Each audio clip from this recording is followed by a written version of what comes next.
Escucha Conectados, episodio 5, temporada 4, con la diputada del Partido Nacional, María Antonieta Mejía, moderado por la periodista Marilyn Méndez. Elimina los 5 tipos de dolor con Iboprodol Ultra, fórmula única. Bienvenidos a su podcast Conectados. Aquí en Radio América estamos muy contentos de estar con ustedes una vez más en este nuevo episodio. Hoy estamos con una diputada, una cara nueva en el Congreso Nacional, miembro del Partido Nacional, y fíjense que ella es un poco especial en las redes sociales, por eso queremos platicar con ella acerca de cómo se desenvuelve en las redes sociales, principalmente de su partido. Bienvenida, diputada María Antonieta Mejía. Gracias, Marilyn. Un saludo cordial al pueblo hondureño. Siempre es un placer estar conectados aquí para conocer un poquito quién es María Antonieta y responder todas las dudas o consultas que puedan surgir a lo largo del tiempo que estaremos aquí compartiendo con usted. Sí, la vemos que cada vez que escribe algo en redes sociales alcanza una viralidad, no solo de la oposición, sino también dentro de su partido.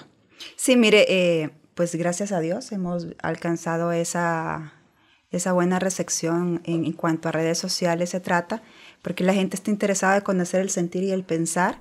Y recuerde que María Antonieta no solo escribe ella como persona, sino también da a conocer el sentir y el pensar, las voces de más de 160,500 votos que le dieron ese triunfo contundente y que hoy por hoy la tienen sentada en un curul, sino también el tema de las voces disonantes afuera, que están con un descontento sobre el accionar de este gobierno.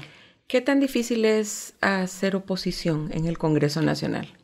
Bueno, todo el mundo diría que es lo más fácil venir a criticar y señalar, pero es un tanto complicado porque uno no está acostumbrado a señalar los errores. Creo que más las personas estamos más acostumbrados al tema de señalarle las virtudes, las bondades, todas aquellas cosas críticas constructivas que le puedan ayudar a usted, pero nunca estamos acostumbrados a señalar los errores, entonces hace un poco más difícil. Pero si entra en retrospectiva, usted ve los desaciertos que como gobierno cometimos y entonces usted lo trae en contexto actual y usted dice estamos haciendo más de lo mismo. Señalaban anteriormente que era malo, esas malas prácticas y ahora las siguen implementando. Yo les pongo más corregidas y aumentadas, ¿verdad? Que estuvieron 12 años viéndonos, viendo al gobierno haciendo malas prácticas, desaciertos, malas decisiones y pues ellos han venido a implementarla al 200%. ¿Qué hacía antes de llegar al Congreso Nacional? ¿Era un miembro activo del partido? Tenía una militancia política de hace 21 años. Empecé como coordinadora de la juventud en Comayagüela, pegando afiches dignamente. Empecé a tener carrera política a medida que iba incrementando de puesto en las estructuras de la base del Partido Nacional. Llegué a ser coordinadora de la mujer y luego pues me convertí como enlace sectorial de acuerdo a cómo íbamos cambiando en estructura. Pues fui subiendo políticamente hasta llegar a ser sectorial y de aquí pues dimos un salto a ser candidata a diputada y creo que pues me ha favorecido el voto del pueblo hondureño. Sí, la vemos haciendo oposición constantemente. ¿Esto no la ha dejado que presente proyectos o sí ha hecho algo por su departamento?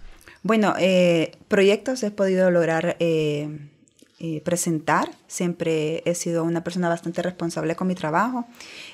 Sufrimos convocatorias, le digo yo porque la convocatoria es a las 3 de la tarde, pero sufrimos la espera agonizante de 2 a 3 horas para que comiencen, una pérdida de tiempo. Y el estar sentado durante horas haciendo nada, pues uno se siente subutilizado.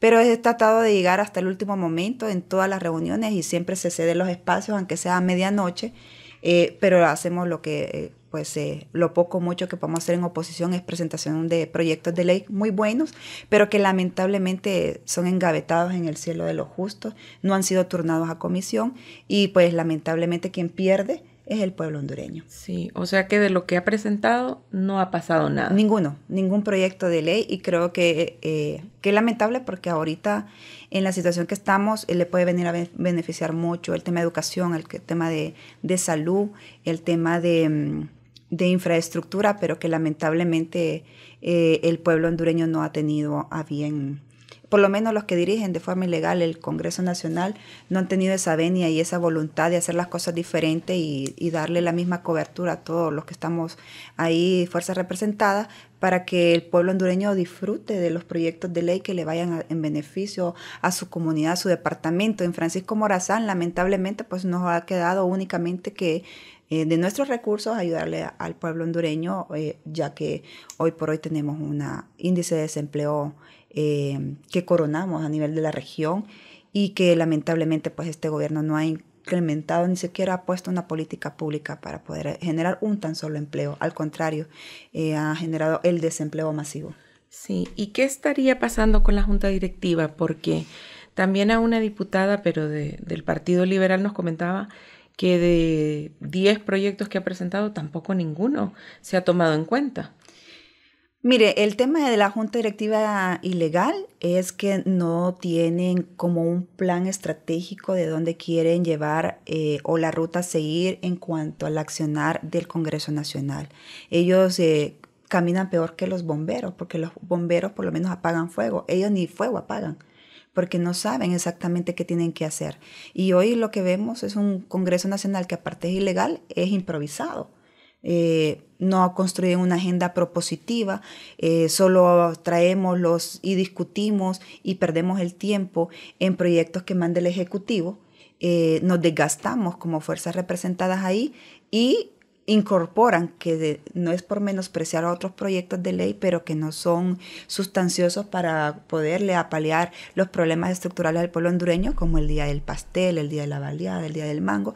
Nos desgastamos, óigame, le damos hasta 3 debates a eso y proyectos que son buenos, trascendentales, que le pueden ayudar al pueblo hondureño para bajar un poco la canasta básica, para mejorar la economía, para poder darle ese empleo que tanto lo necesita el pueblo hondureño para contribuir un poco con la seguridad ciudadana, no se les da la importancia debida. Entonces solo tramitan los que manda el Ejecutivo. Entonces yo por eso le digo es que nos hemos vuelto tramitadores del Poder Ejecutivo, y eso responde porque el que está coordinando de forma ilegal el Congreso Nacional responde a los intereses de la familia Zelaya, porque ellos son los que lo pusieron de forma abrupta y a cuesta de patadas está sentado ahí.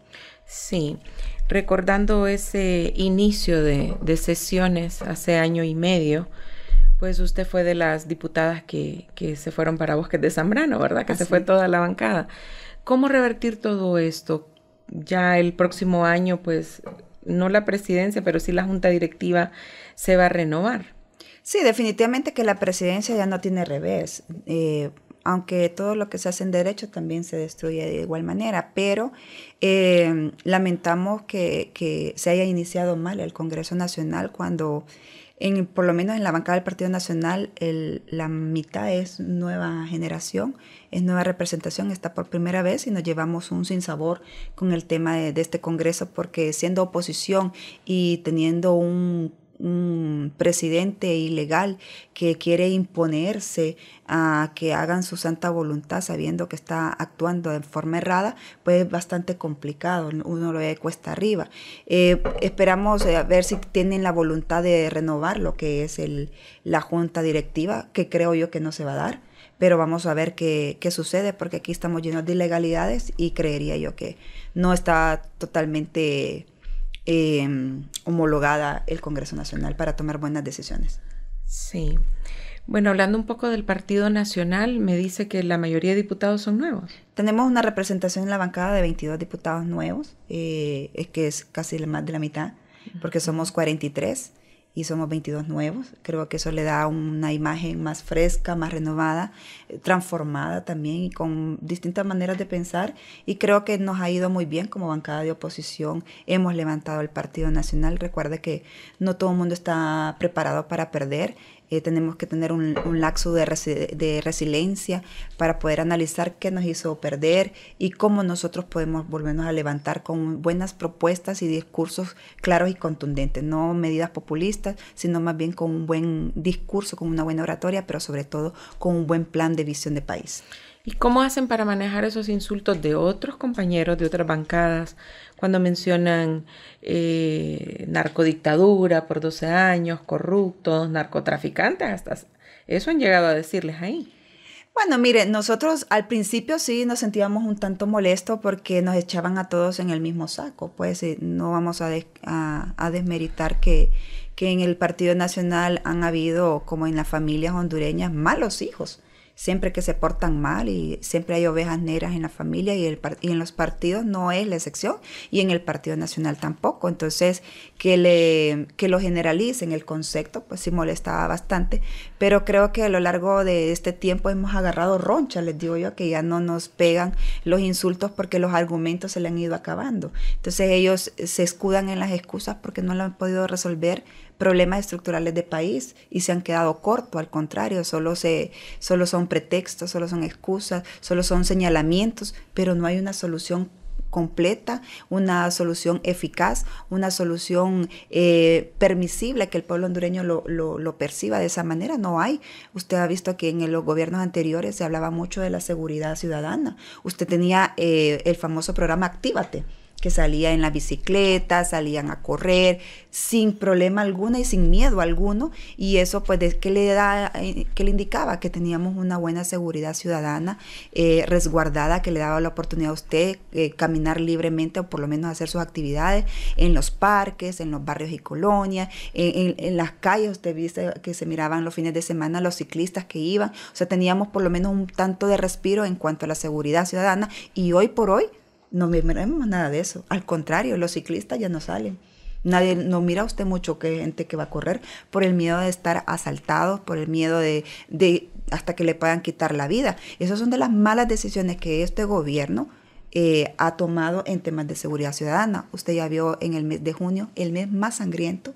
Vemos lo que ha pasado en el centro penitenciario de mujeres, las CEFAS, y qué lamentable, pues, porque al final son vidas humanas las que perdemos, pierde el Estado, y por qué no decirle, pierde Honduras como tal, porque cada mujer que pierde la vida llena de luto y dolor a las familias hondureñas, y no queremos, más bien al contrario, lo que queremos es brindarles esperanza, esa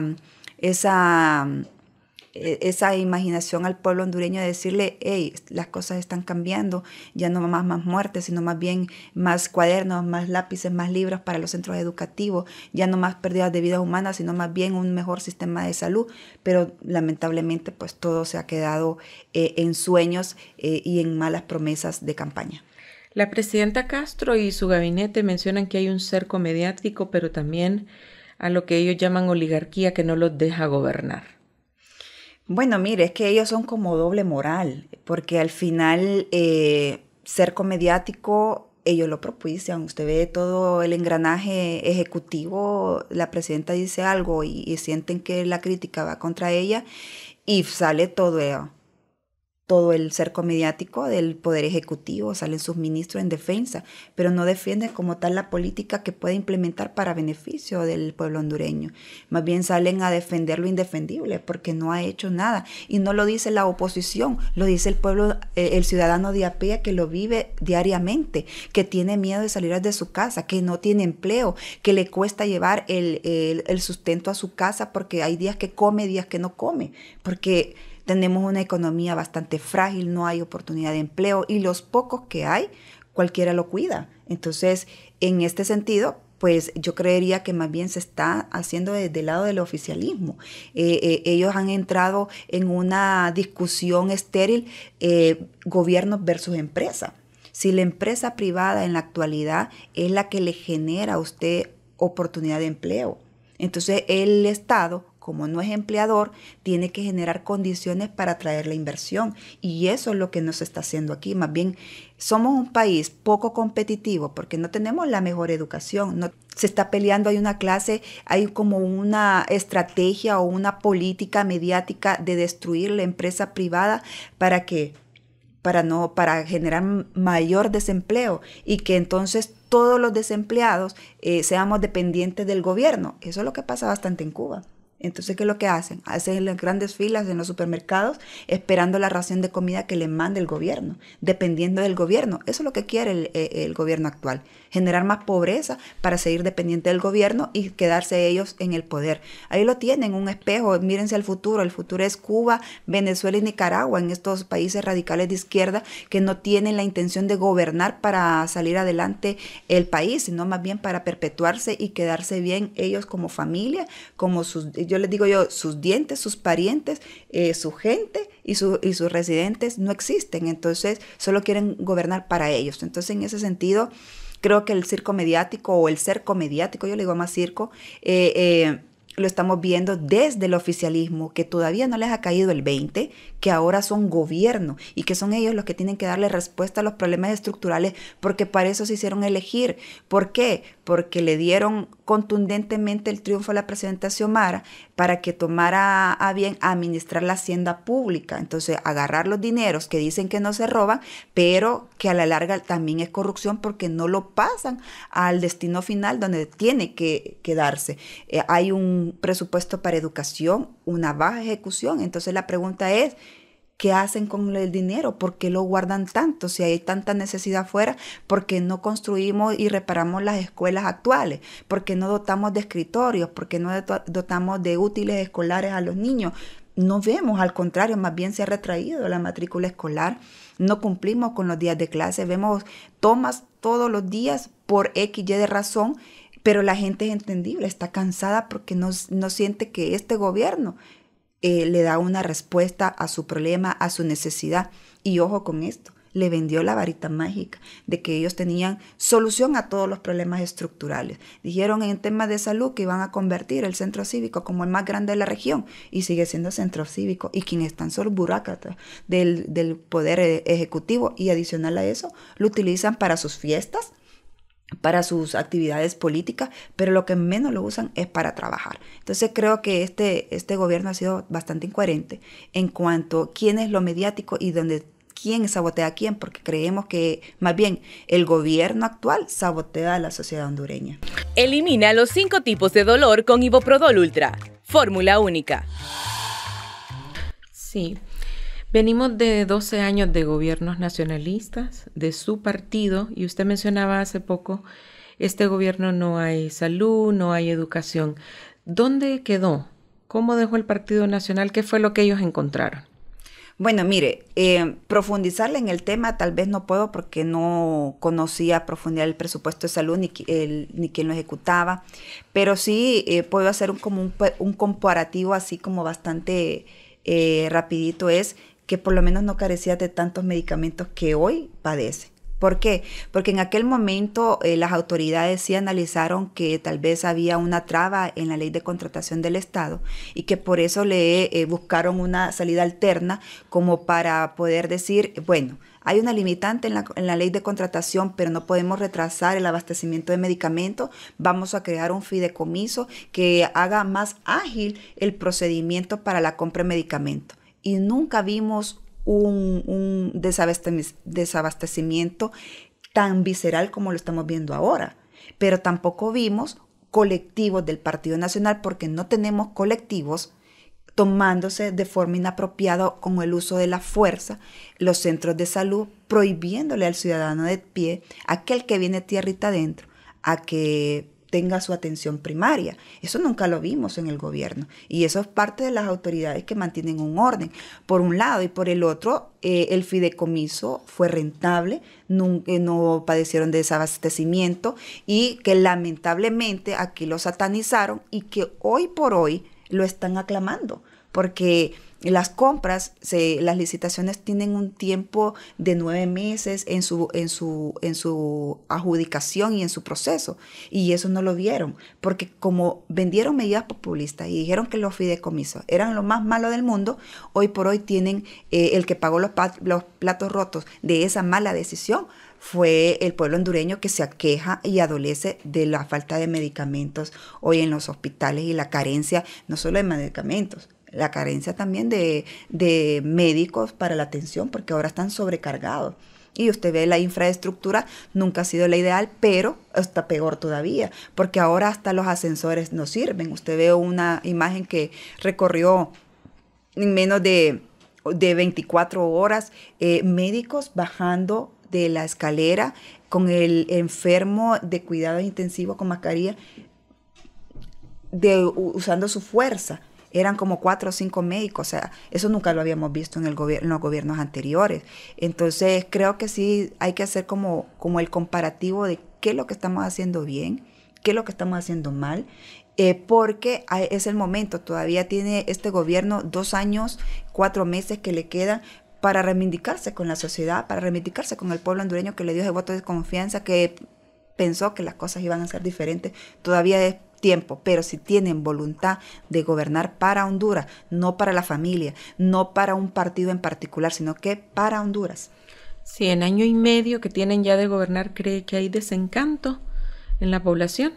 Desencanto, mira, hay desencanto, desesperanza, desilusión, hay una frustración, una decepción, una vergüenza, porque yo les contaba una anécdota, es que cuando recién ganaba el Partido Libre, yo miraba carros por doquier con el sticker de Xiomara y banderitas de Xiomara y del Partido Libre, era un apogeo.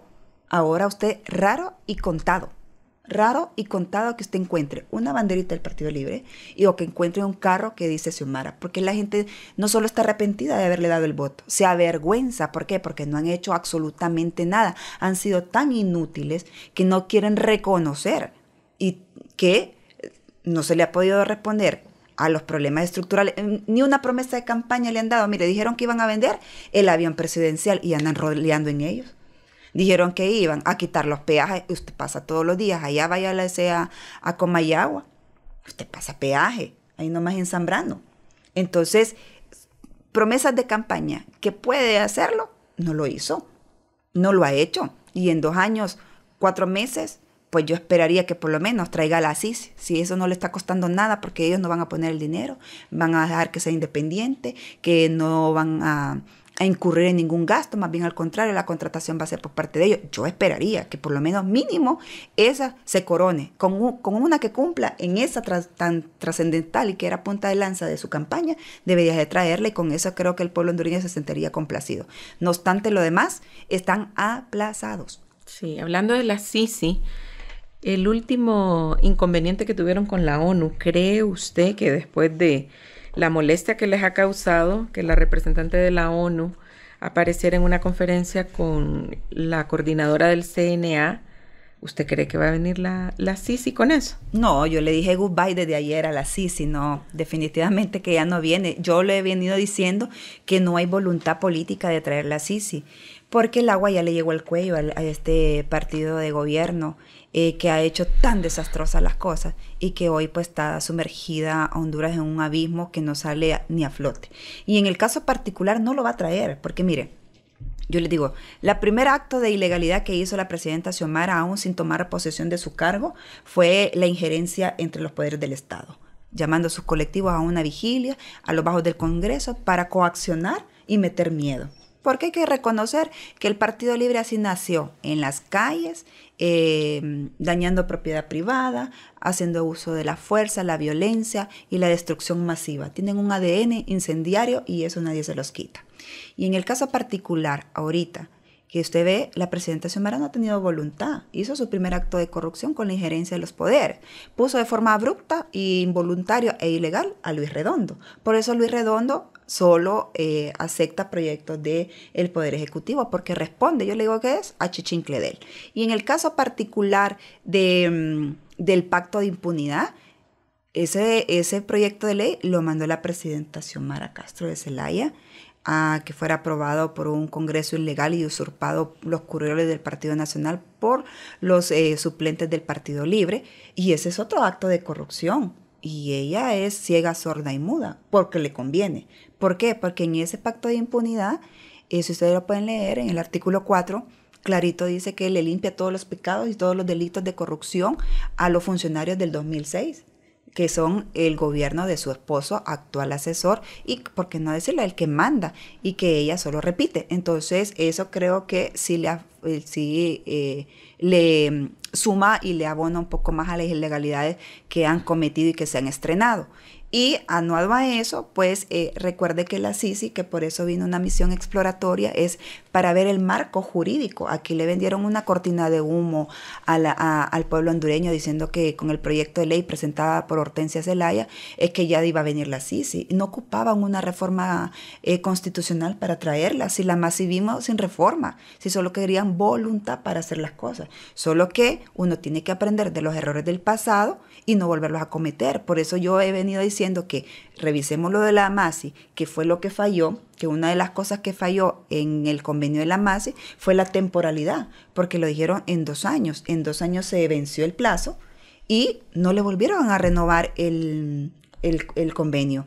Eso no es culpa de que el Partido Nacional, no, es que recuerde que era un engranaje, no solo el Partido Nacional, eran varios, el Partido Liberal, el Partido Libre. Todo el Congreso no lo aprobó. No lo aprobó, ¿verdad? Entonces, al final, ¿qué es lo que le quiero decir? Que esos detalles que no fueron efectivos en el tema de la MASI, no los podemos volver a cometer con el tema de la Sisi. Por eso no hay que dejarle temporalidad limitada, sino hay que dejarla permanentemente. Por un lado. Por el otro lado, no le daban la autonomía necesaria porque decía que la MASI tenía que estudiar todos aquellos casos de alto impacto y llevárselo al presidente de la República y él le iba a decir del Team Marín, estos son los que quiero.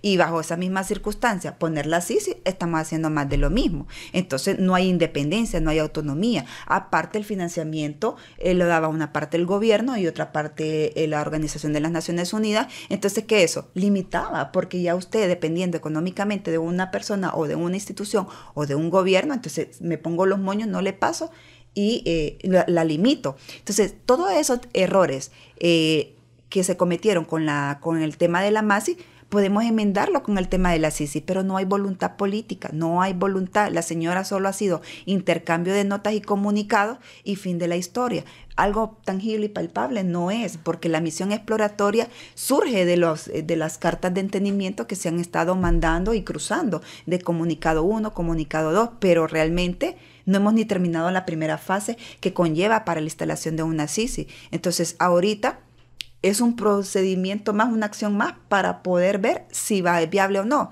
Lo que sucedió con el tema de Alice, creo que es como el granito que rebalsó o la gota que rebalsó el vaso, porque la misión exploratoria se iba el día de ese día.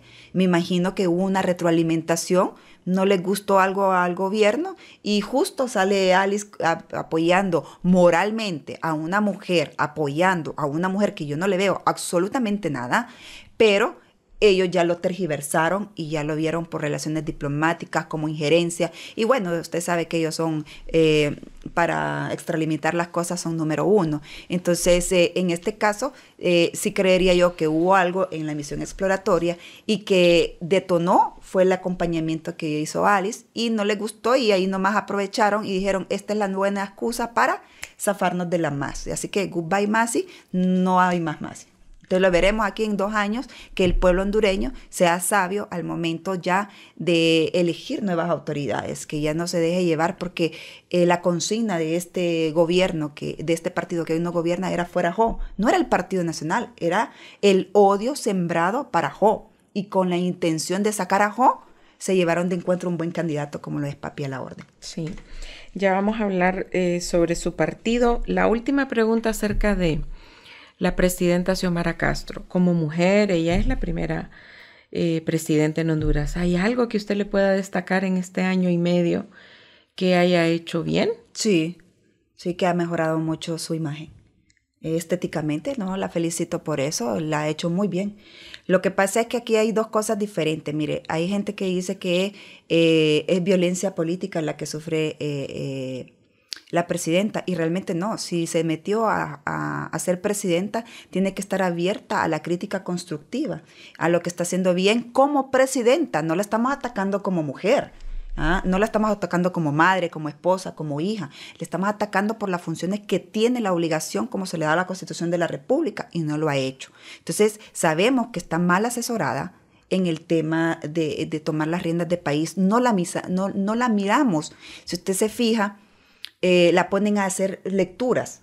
Claro, conocemos que tiene falencias porque nadie está para ser presidente. Si es que esto es un aprendizaje de vida. Si cuando uno nace no sabe ni caminar, lo va aprendiendo. Entonces ella no se tomó ni el costo ni la molestia de ir aprendiendo, por lo menos durante 2-3 meses de su gobierno, para empaparse un poquito más y cómo conocer como el aparato público donde ella tenía su campo de acción.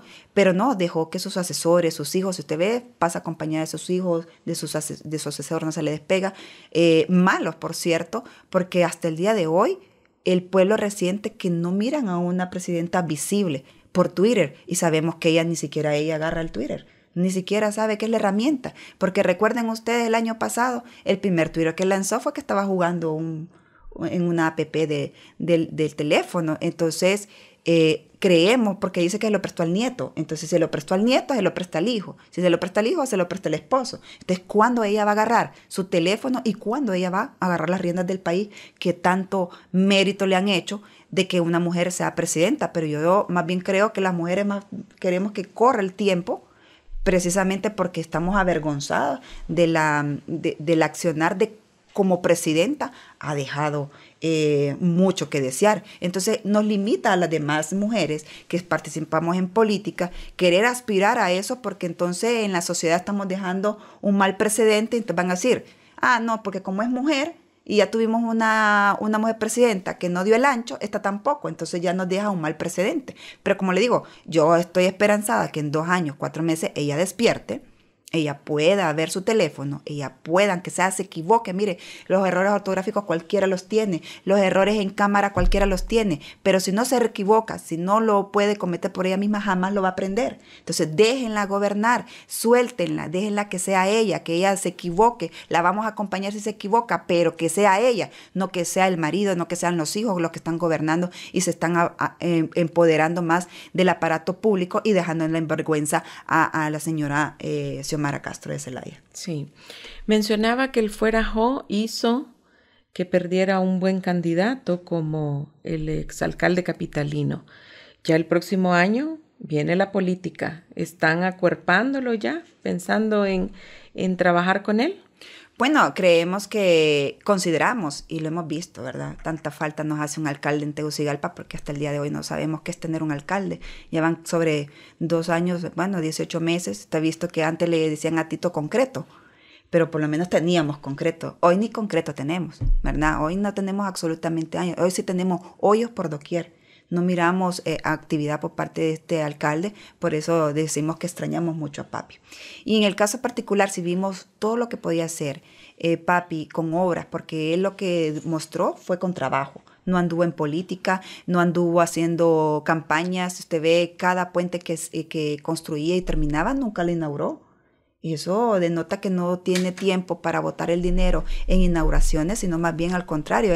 Su lema es trabajar, trabajar y trabajar. Y en el caso particular, pues consideramos que es un buen candidato. Además, cuenta con la venia de 1.7 millones de electores del nacionalismo que confían en él y creen que puede ser esa buena oferta política para enfrentarse a la contienda de los próximos 2 años que quedan de este gobierno. Pero así como está Papi, hay otros candidatos. Mire que el partido sigue siendo el vigente, el más grande, el más organizado, y eso pues hace atractivo para que salgan nuevas figuras políticas, como el compañero Jorge Zelaya también, que tiene una aspiración presidencial, y así como el compañero Jorge Zelaya, vienen otros compañeros atrás también que tienen aspiración, porque todavía creen en un partido nacional que es un partido robusto, un partido noble, con buenos estatutos, con buenos principios y que van muy arraigados con los valores y principios de uno.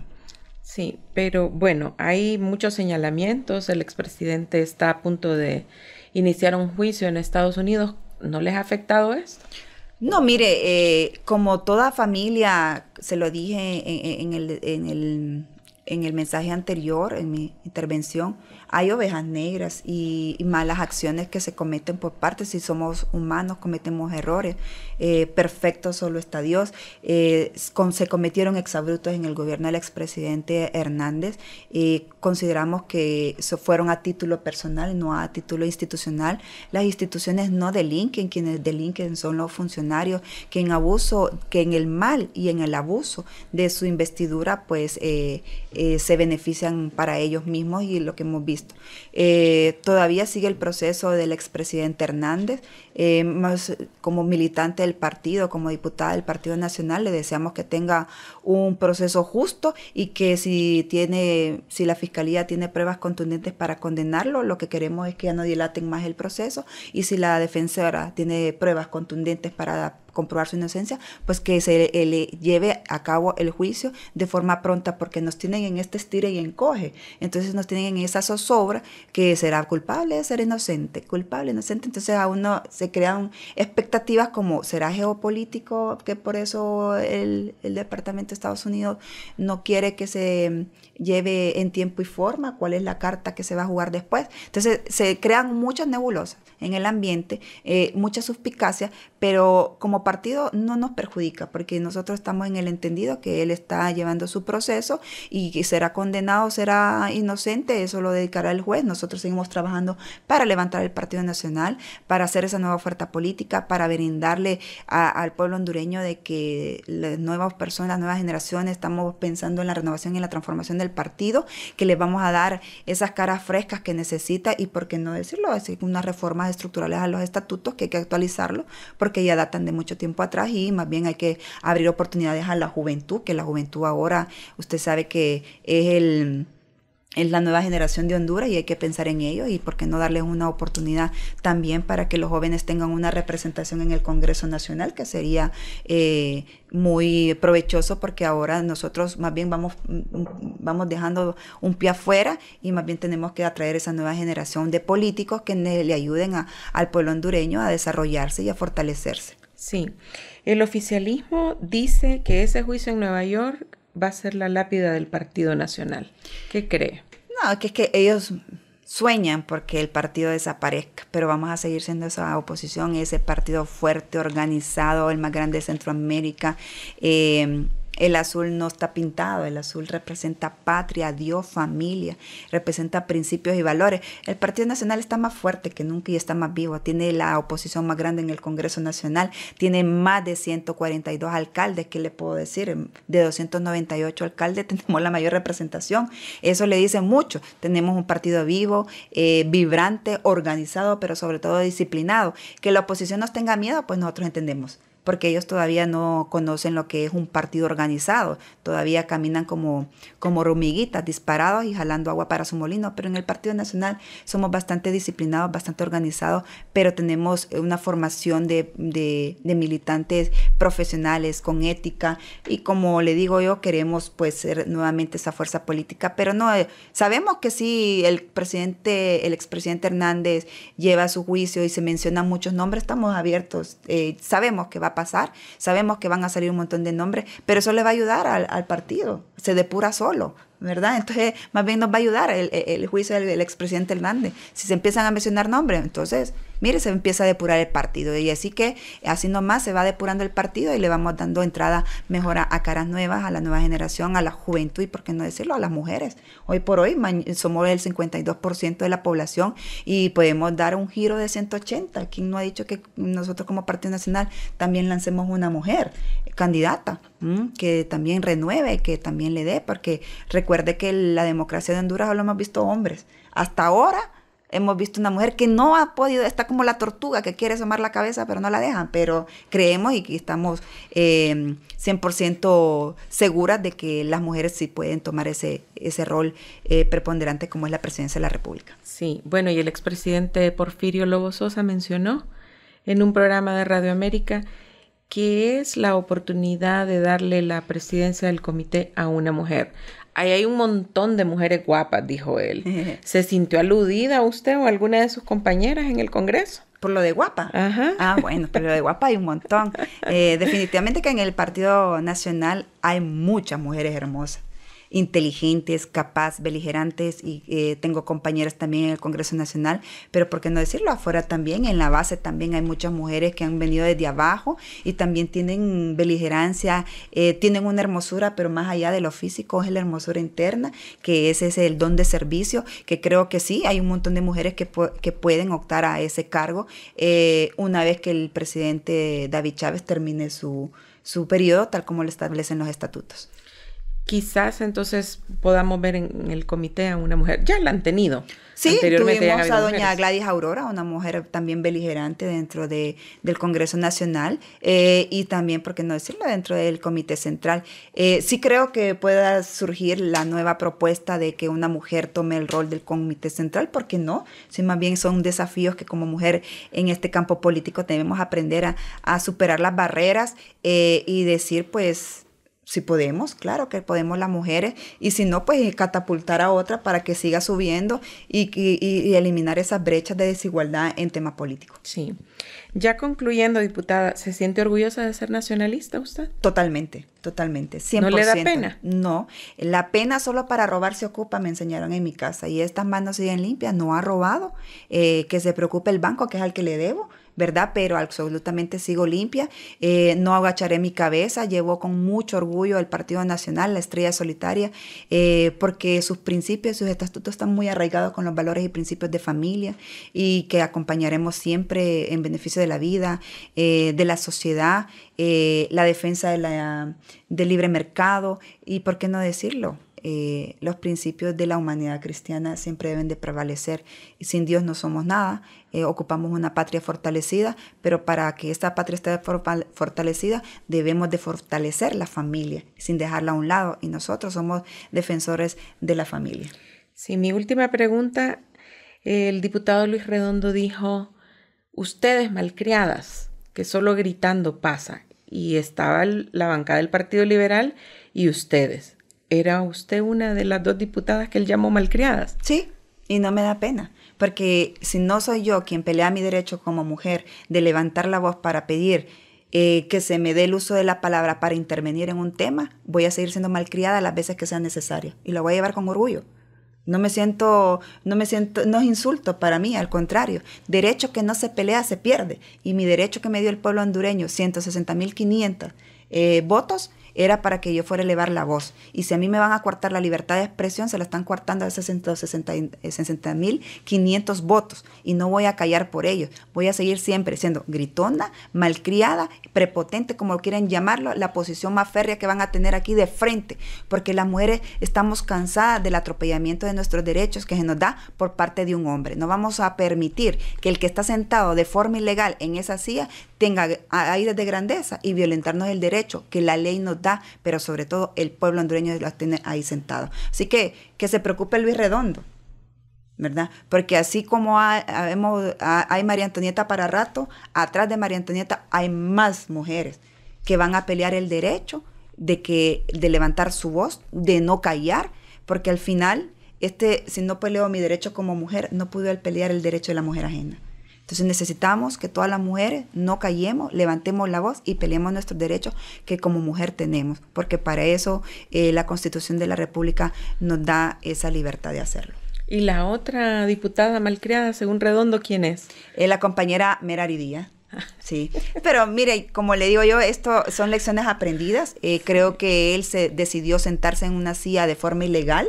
Tiene que tener tolerancia, si quiere conducir o si tiene la capacidad de ser líder, tiene que aprender a lidiar con las críticas constructivas. Imagínese que Redondo no le dice malcriado a ningún hombre, porque sabe que él para y le da una pescozada. A ver si se deja de una mujer, claro. Ve ahí cómo se fomenta el machismo del Congreso Nacional, que no vamos a permitir que haya más violencia política dentro del Congreso Nacional. Los derechos de las mujeres deben de respetarse y de Redondo tiene que ser el primero en dar el ejemplo. Un gusto, diputada. Gracias por su visita en Conectados. No, un saludo a todos los conectados y espero que no sea la primera ni la última. Muy bien, ha sido un placer conocer más de la diputada nacionalista María Antonieta Mejía aquí en el podcast Conectados. Recordarles que estamos disponibles en todas las plataformas, en Spotify, en Deezer, en Apple Podcasts, en Google Podcasts, en YouTube Podcasts y también en nuestra página web radioamerica.hn. Mi nombre es Marilyn Méndez. Hasta pronto. Elimina los 5 tipos de dolor con Iboprodol Ultra. Fórmula única. Encuéntranos como Podcast Radio América HN en Spotify, Deezer, Apple Podcast, Google Podcast. Podcast Radio América HN.